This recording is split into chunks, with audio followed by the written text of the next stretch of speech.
Hey, vous m'avez manqué, mon petit coquin. Alors, bienvenue sur la chaîne de l'Avengers du cinéma. Je suis l'Avengers du cinéma. Suivez le guide pour un voyage cinématographique au cœur de l'action, au cœur de l'espionnage, des gadgets, des bâtiments qui explosent et des combats chorégraphiés. Oui, aujourd'hui nous parlons de Mission Impossible. Générique.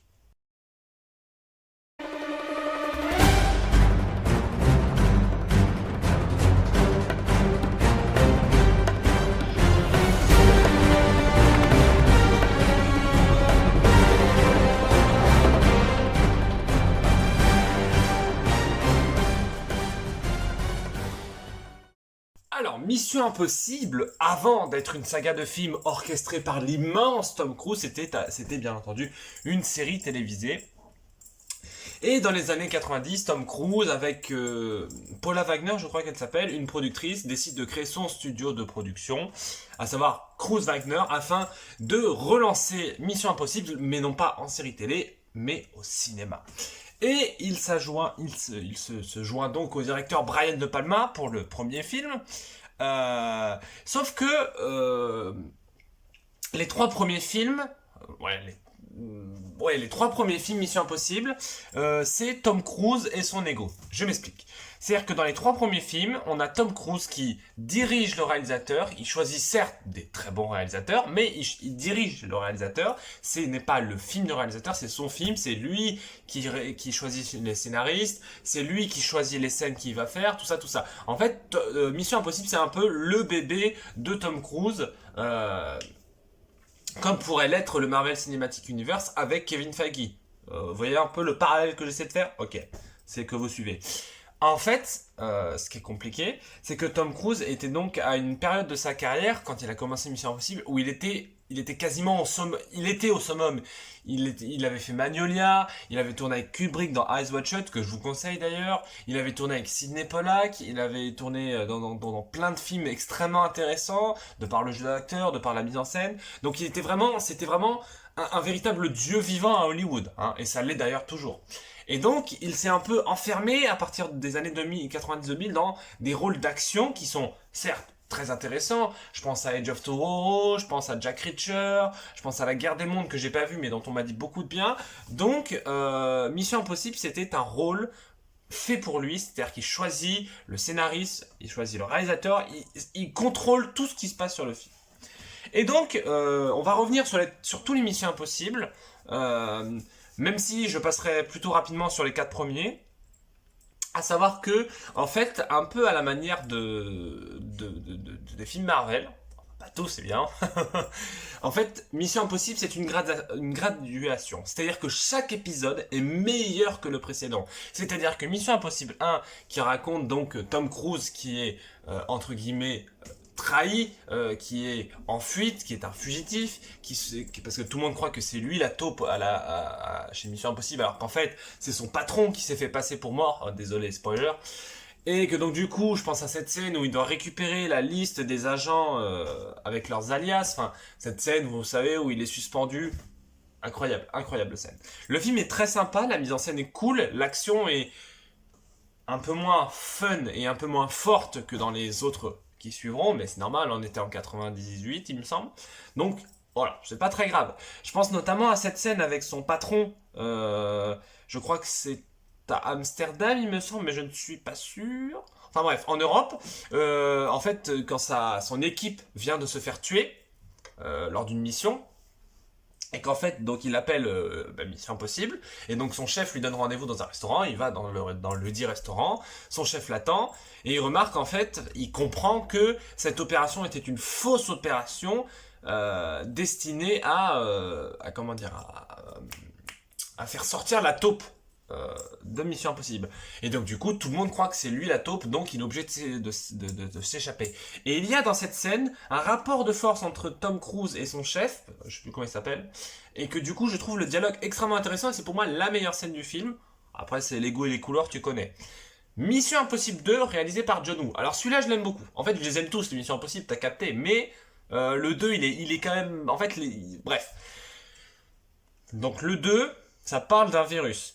Ça parle pas du Covid, mais pas loin. En gros, il y a une entreprise pharmaceutique euh, qui a créé un super virus, pardon, comme ça, qui a fusionné plusieurs virus pour créer un méga virus qu'il appelle la chimère, et que pour créer en créant un super médicament qui peut contrer la chimère, si t'as un super virus, mais qu'à côté t'as un super médicament, le super médicament, il peut tout créer, il peut tout guérir, t'as capté. Donc l'entreprise, elle pense au bifton. Mais oui. Sauf qu'il y a un méchant dans tout ça. Un ancien agent de Mission Impossible qui pense au bifton.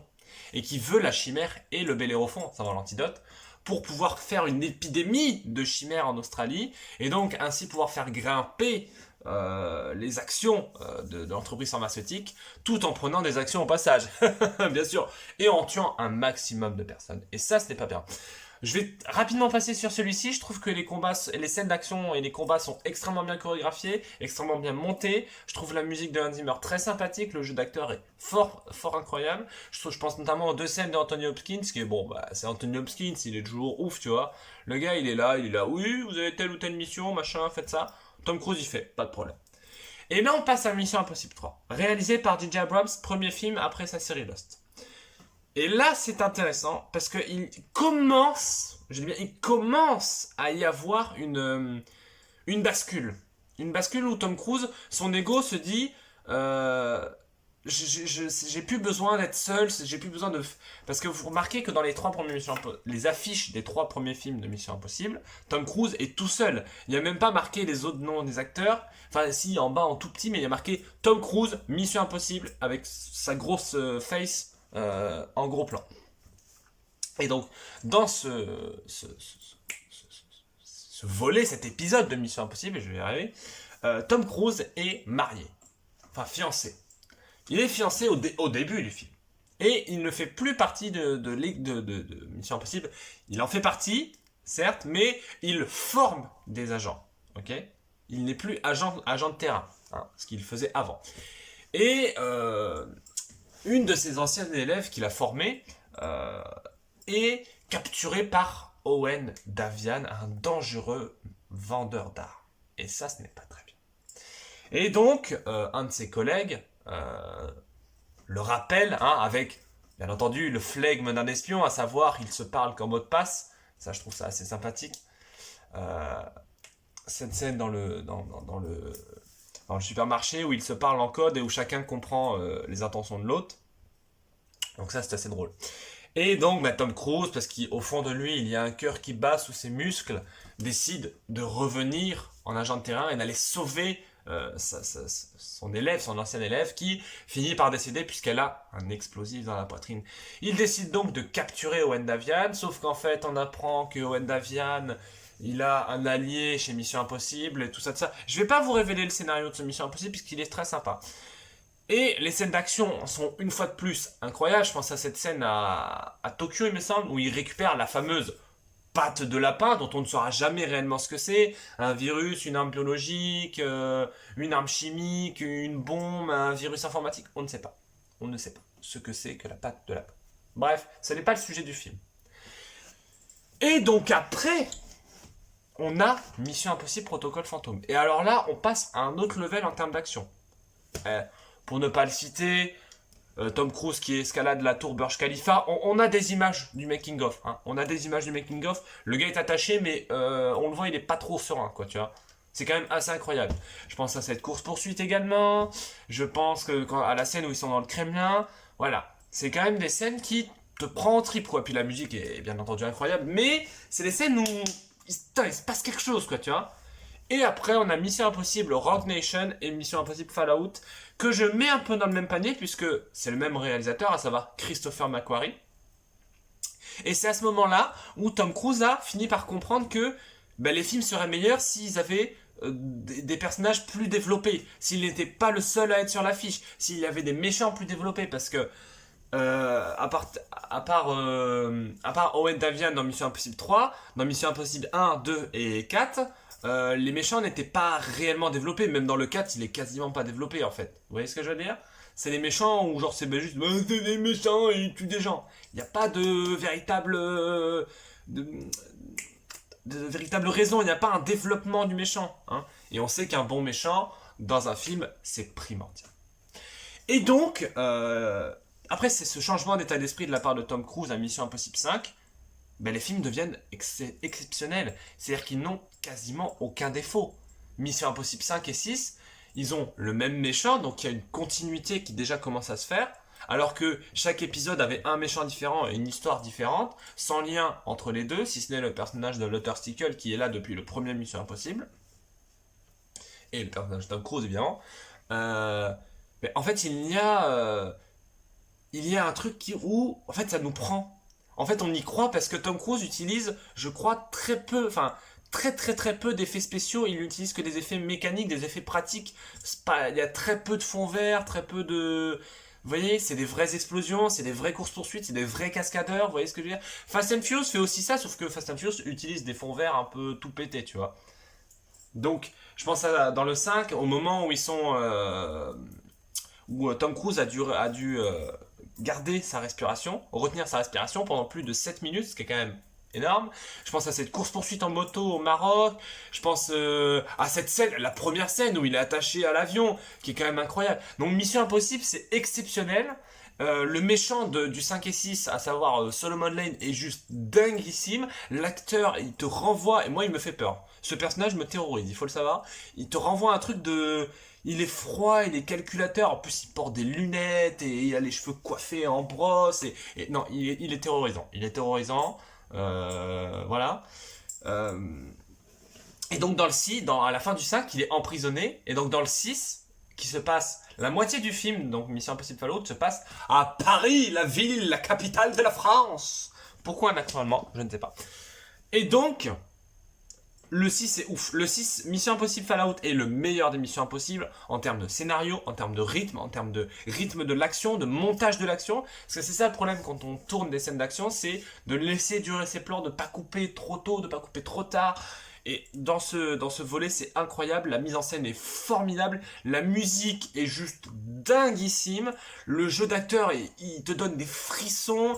T'as vraiment peur parce que il y a toujours ce truc dans les films d'espionnage, mais dans les Missions Impossibles, tu sais, où il y a une bombe ou un virus qui doit exploser, et t'as le compte à rebours qui fait 3, 2, 1, et où il coupe le fil au dernier moment. Mais c'est-à-dire qu'en fait, non seulement il y a deux bombes nucléaires dans ce film, qui sont mis donc en réseau. Si on tente d'en désamorcer une, il y en a l'autre qui explose. Tu coco, hein, tu connais.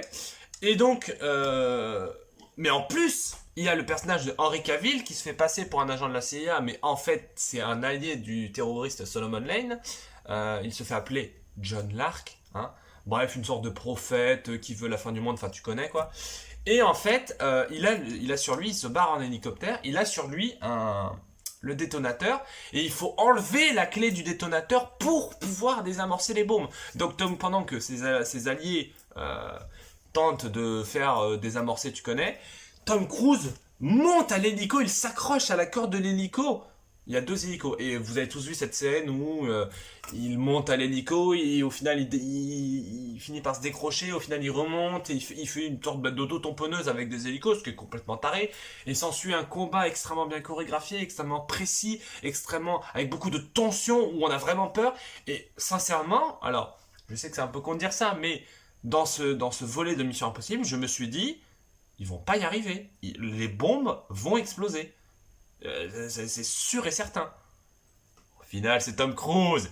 Et Tom Cruise, vous savez que, voilà, quoi, c'est un boss, c'est un dieu vivant, le gars. Donc, ils réussissent. Mais dans Mission Impossible 7, qui va sortir, je crois, en 2022, ou peut-être, je pencherai vers mars ou avril 2022, on a eu moult images de tournage. Ça va être incroyable. À Mission Impossible 7, en plus, il y a Pom Klementieff qui joue Mantis dans Marvel. On a Captain Carter, à savoir Hayley Atwell, qui a joué dans le Marvel Cinematic Universe. Bon, et bien entendu, le retour des anciens, à savoir Simon Pegg, à savoir Rebecca Ferguson. Donc, bon, on peut dire qu'on est confiant pour Mission Impossible 7 ? On peut dire qu'on est confiant. Allez, écoutez, si la vidéo vous a plu, ça fait longtemps que je ne vous l'ai pas demandé, abonnez-vous, mettez des commentaires, des pouces bleus, un film, série, jeu vidéo, vous voulez que j'en parlerai, si je l'ai vu, bien entendu. Voilà, allez, c'était la bonne chance du cinéma, on se dit à bientôt.